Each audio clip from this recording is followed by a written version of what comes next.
묵상의 주제는 나무 멍에와 쇠멍에.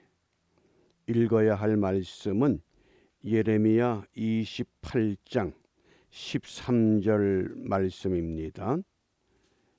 예레미야 28장 13절 말씀을 우리 함께 읽습니다. 너는 가서 하나냐에게 말하여 이르기를 여호와의 말씀에 내가 나무 멍에를 꺾었으나 그 대신 쇠 멍에를 만들었느니라. 아멘. 나무 멍에와 쇠 멍에. 물론 농사를 지을 때에 쇠 멍에를 만들어서 사용하는 법은 없습니다. 이 말씀이 상징적인 행동을 위한 비유에서 비롯되었기 때문에 이 시대의 우리가 배경을 잠시 정리해 봅니다. 역사적으로는 시드기야 왕 4년 5월입니다. 시드기야 왕이 유대 나라의 20번째 마지막 왕입니다. 11년 동안 통치를 했기 때문에 4년쯤 지났습니다. 그때에 선지자 하나냐가 등장합니다. 하나냐가 예언하기를 바벨론 왕의 멍에를 꺾을 것이다. 그리고 바벨론의 포로가 되었던 여고냐 왕과 모든 포로들을 다시 예루살렘으로 돌아오게 할 것이다. 그러한 일이 언제 이루어지느냐? 2년 안에 반드시 이 일이 이루어질 것이라고 예언합니다. 여호와의 집에서 많은 제사장들 또 모든 백성들이 하나냐의 예언을 듣고 마음의 위로를 받습니다. 그러자 예레미야가 하나냐를 비롯해서 여호와의 집에 모여 있는 모든 제사장 백성들에게 이렇게 깨우칩니다. 예언이라고 하는 것은 반드시 그 예언이 성취되어야만이 그 예언이 참인지 거짓인지 드러나게 된다. 과연 하나냐의 예언대로 되기를 바란다. 그러나 하나님이 그렇게 작정하지 않은 것을 어떻게 그렇게 예언을 할 수 있겠느냐. 그러자 이 하나냐가 예레미야 목에 걸려있던 나무 멍에를 빼앗아서 그걸 꺾어버린 겁니다. 예레미야는 지금 상징적인 행동을 합니다. 유다 백성들이 하나님의 계시를 듣질 않기 때문에 하나님께서 예레미야에게 나무로 멍에를 만들어서 목에 걸고 다니라고 말씀합니다. 그러니까 예레미야는 항상 어디를 가든지 나무 멍에를 목에 짊어지고 있습니다. 그 멍에를 보는 사람들은 예레미야는 앞으로 유다가 망하고 70년 동안 바벨론의 지배를 받고 수많은 왕족들과 귀족들과 젊은이들이 바벨론의 포로가 될 것이고 바벨론에서 70년 동안 포로 생활을 한다. 이게 얼마나 절망적입니까? 그러니까 하나냐가 등장해서 그 나무 멍에를 꺾어버린 겁니다. 그러자 하나님께서 다시 예레미야에게 이렇게 말씀하신 겁니다. 너는 가서 하나냐에게 말하여 이르기를 여호와의 말씀에 네가 나무 멍에를 꺾었으나 그 대신 쇠 멍에를 만들었느니라. 하나님의 예언이 바벨론에게 유다가 망하고 유다 백성들과 왕들이 바벨론의 포로가 되고 예루살렘과 왕국의 모든 기구들이 다 바벨론으로 옮겨지고 70년 동안 너희들이 바벨론의 포로 생활을 하게 될 것이다. 그게 쇠멍에입니다.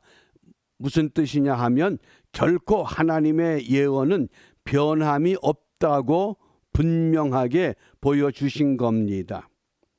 그러므로 우리가 이 28장을 통해서 참 예언과 거짓 예언, 참 예언자와 거짓 예언자, 이것을 구분할 수 있는 믿음을 분명하게 가져야 됩니다. 예수님께서 분명히 말씀하시기를 시대가 어지러워지면 세 가지 징조를 말씀했습니다. 세 가지 징조 가운데 첫 번째가 불법입니다. 불법. 법의 질서가 없습니다. 그 불법의 특징을 예수님께서는 사랑이 식어진다 이렇게 설명했습니다. 사랑이 없기 때문에 법대로 하질 않습니다. 불법이 성행한다. 그 다음 두 번째는 우상 숭배가 성행합니다. 그 우상 숭배라고 하는 것은 예수님께서 말씀하시기를 거룩한 곳에 멸망할 것이 세워진다 이렇게 설명하셨습니다. 이게 우상입니다.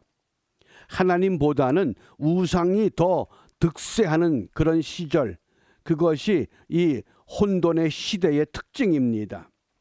그 다음에 세 번째 특징이 거짓입니다. 거짓 그리스도가 등장하고 거짓 선지자가 등장합니다. 왜 거짓 선지자와 거짓 그리스도가 등장하느냐? 사람들이 마음에 평강을 얻지 못하고 위로를 얻지 못하기 때문에 이 거짓 선지자나 거짓 그리스도가 등장해서 이 하나나처럼 유다 백성들에게 평강을 예언합니다. 이게 다 거짓입니다. 하나님은 이미 쇠멍에를 만드셔서 바벨론에게 70년 동안 포로가 될 것을 확고하게 예레미야를 통해서 말씀하셨습니다. 그런데 거짓 선지자 하나냐가 등장해서 거짓 예언을 합니다. 우리 하나님은 그런 하나님이 아니다. 하나님이 얼마나 공의로우시고 얼마나 자비하시고 얼마나 사랑이시냐. 우리는 잠깐 고통을 받아 2년 안에 돌아올 것이야. 모두 돌아올 수 있어. 누구 말이 듣기 좋습니까? 그러니까 모든 제사장들과 모든 백성들이 선지자 하나냐의 말에 귀를 기울입니다. 예레미야의 이 눈물 어린 이 깨우침은 전부 듣질 않습니다. 그게 우리 죄성이 많은 인간의 모습입니다. 지금부터 대략 한 5, 6년 전에 LA에 거주하던 홍혜선 씨가 한국을 방문해서 아마 10여 차례 예언을 했습니다. 그때 예언의 내용이 한국에 반드시 전쟁이 난다. 북한 군인들이 땅굴을 통해서 갑자기 습격을 하면 이 온 나라가 어지러울 테니까 당신들 뜻 있는 사람들, 이 예언을 믿는 사람들은 빨리 한국을 떠나시오. 그러니까 어떤 분들은 제주도로 가려고 그랬답니다. 그랬더니 하는 말이 제주도까지 땅굴이 뚫렸으니 제주도도 안전하지 못하다. 그래서 일부 목회자들이 교인들을 데리고 20명씩 30명씩 미국으로 필리핀으로 다 떠났습니다. 근데 어떻게 됐습니까? 전쟁이 일어나질 않았습니다. 그런데 어떻게 얘기를 하느냐? 전쟁은 시작되었는데 아직도 사람들이 눈이 어두워서 모르고 있다고 하는 겁니다. 이게 거짓 예언입니다. 그러면 왜 사람들이 이 거짓 예언에 귀를 기울일 수밖에 없느냐? 이게 불안하기 때문에 그렇습니다. 우리 삶이 불안하고 세상이 되어지는 일들을 보면 소망이 없어 보입니다.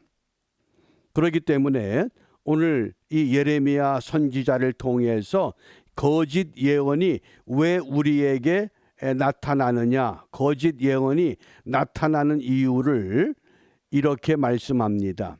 예레미야 23장 18절과 22절입니다. 먼저 18절 말씀을 봅니다. 누가 여호와의 회의에 참여하여 그 말을 알아들었으며 누가 귀를 기울여 그 말을 들었느냐. 여호와의 회의에 참여하느냐 못하느냐. 무슨 뜻입니까? 하나님으로부터 직접 말씀을 받느냐 받지 못하느냐. 예레미야 선지자는 40년 동안 하나님께서 직접 말씀하는 걸 들었습니다. 그러나 하나냐는 자기 마음에서 사람들의 환심을 얻기 위해서, 사람들로부터 인기를 얻기 위해서 사람의 생각을 가지고 예언을 합니다. 그래서 선지자 예레미야는 참 예언과 거짓 예언을 어떻게 구분하느냐, 여호와의 회의에 참석하느냐 못하느냐. 또 22절에 보면 그들이 만일 나의 회의에 참여하였다면 내 백성에게 내 말을 들려서 그들로 악한 길과 악한 행위에서 돌이키게 하였으리라. 이것이 참과 거짓의 이 근거가 어디에서 구분되느냐 하는 것을 우리에게 말씀합니다. 신명기의 말씀을 보면 이 거짓 예언을 하는 사람들은 어떻게 되느냐. 신명기 18장 20절입니다. 함께 읽습니다. 내가 고하라고 명하지 아니한 말을 어떤 선지자가 만일 방자히 내 이름으로 고하든지 다른 신들의 이름으로 말하면 그 선지자는 죽임을 당하리라. 그 선지자는 죽임을 당하리라. 그러면 하나냐와 에레미야를 놓고 볼 때에 누가 죽임을 당해야 됩니까? 반드시 하나냐가 죽임을 당해야 됩니다. 그러면 하나님께서 이 예언의 말씀을 어떻게 응답하셨느냐? 오늘 예레미야 28장 1절에 보면 시드기야 왕 4년 5월이라고 분명히 명시합니다. 시드기 왕 4년 5월에 하나냐가 예언을 했습니다. 그런데 마지막 17절에 보면 선지자 하나냐가 그해 7월에 죽었더라. 5월에 예언하고 7월에 죽었습니다. 2년 후가 되면 바벨론에서 다 돌아올 것이다. 이렇게 예언했는데 본인은 2달 만에 죽고 만 겁니다. 하나님이 이렇게 정확하게 예언을 깨닫게 하셨습니다. 그러므로 우리가 오늘날도 이 어지러운 때에 어떻게 보면 참 소망이 없는 것 같습니다. 정말 들을 만한 소식이 하나도 없습니다. 뭔가 진실된 게 보이지 않는 그런 세상입니다. 왜 그렇습니까? 불법이 성행하기 때문에 그렇습니다. 우상이 득세하기 때문에 그렇습니다. 거짓이 창궐하기 때문에 그렇습니다. 그러나 하나님은 분명히 참 예언을 통해서 하나님의 말씀을 통해서 우리에게 말씀하십니다. 그러므로 우리의 신앙의 삶의 신앙의 기준이 무엇입니까? 오직 하나님의 말씀 성경밖에 없습니다. 어느 누구도 우리가 믿을 만한 믿음의 대상은 아니라고 하는 것입니다. 그러므로 오늘 우리가 함께 기도할 제목을 3가지로 정리해 봅니다. 첫 번째, 깨어서 기도하자. 무엇 때문에? 시험에 들지 않기 위해서. 나도 모르게 갑자기 불안해지고 나도 모르게 갑자기 소망을 찾기 위해서 자칫 잘못하면 거짓 것에 우리가 붙잡힐 수가 있습니다. 그러므로 시험에 들지 않기 위해서 깨어 기도해야 합니다. 그 다음 2번째로 영들 분별의 은사를 기도해야 됩니다. 마지막 때를 살아가는 그리스도인들에게 가장 중요한 은사가 무엇이냐? 제게 묻는다면 저는 항상 영들 분별의 은사라고 대답합니다. 참과 거짓을 구분할 수 있는 것 어떻게 구분합니까? 하나냐와 예레미야의 경우를 놓고 보면 너무나 많은 사람들이 하나냐의 예언을 좋아했습니다. 또 그렇게 되기를 소원하고 삽니다. 그래야 소망이 있습니다. 그래야 평안이 있습니다. 그래야 안정한 마음을 얻습니다. 그러나 하나님이 작정한 것을 어느 누구도 바꿀 수 없습니다. 그러므로 세 번째, 우리는 오직 하나님의 말씀으로만 살아야 됩니다. 정말 이 시대에 나를 바르게 세우는 진리의 말씀이 무엇인가?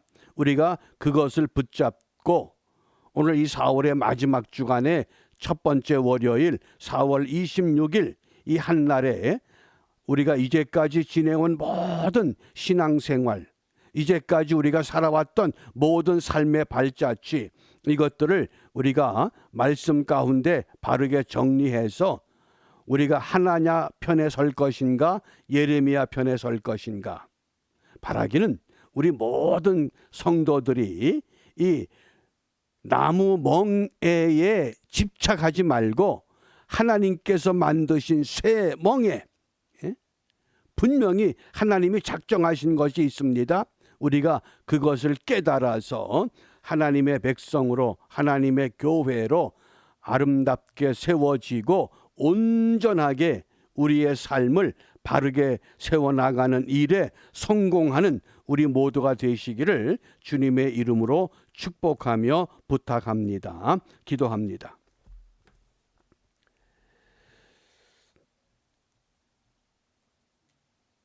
우리 삶의 주인 되시는 여호와 하나님 아버지, 4월의 마지막 주간을 시작하며 이제까지 지내온 모든 것들을 돌이켜 하나님 앞에 참과 거짓을 구분하여 온전히 하나님 편에 세워지는 우리 모두가 될 수 있도록 저희들에게 깨어 기도할 수 있는 은혜를 주시고 영들 분별할 수 있는 은사도 주시고 하나님의 말씀을 부여잡고 말씀을 기준으로 하여 우리의 모든 것들을 바르게 결정할 수 있는 믿음의 사람들로 우리 모두를 인도하여 주시옵소서.